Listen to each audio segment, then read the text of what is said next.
All right, this is a little bit more complicated way of doing our Rexlace weaving. If you look, it doesn't look like a perfect square or 4 perfect squares anymore. That is because we are actually making it twist. All right, this makes it look pretty cool, especially depending on what kind of colors you use. It looks pretty awesome. Now, this is a lot like the first one in that we're still going to be making loops and we're still going to be going over, under. We always go over first, under second. But this time, instead of going straight across like we did before when we were doing our box, we are going to go diagonal like that. We're going to go diagonal. So if it's at the top left, it's going to end at the bottom right. If it started at the bottom right, it's going to end at the top left. Make sure that these are still parallel to each other. I know this is a little bit difficult to see, but make sure they are still parallel. They should not be crossing over each other and becoming perpendicular to each other. They should still be parallel to each other. Now, this is a little bit different because we're going to go over, under, but we're going to go diagonal. Again, if we go straight across, nothing's going to happen. We're not actually making any loops. So this is at the top. It's going to go over, under, and out at the bottom in order to make sure that it goes diagonal.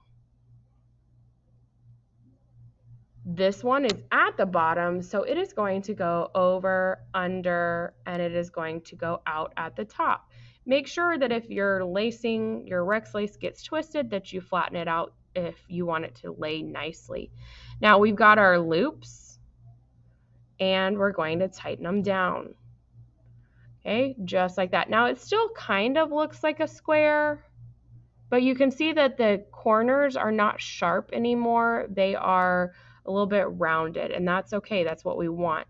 So you can change whichever colors you're going to be making your first loops with, but you have to make sure that they are still going diagonal. Do you see how these are still going diagonal to each other? They're still parallel to each other.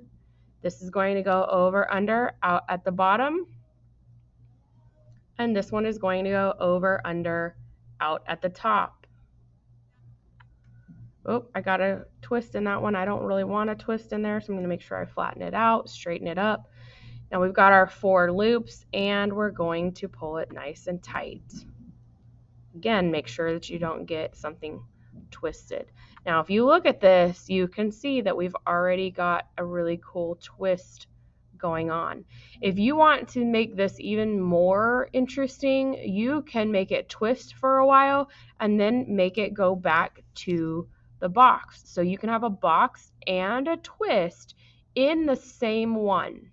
You can even make it twist one direction, do one box, and then make it twist a different direction. I will have all of my examples at my table for you to look at. There's lots of different ways that we can do this, but these are the 2 basic examples.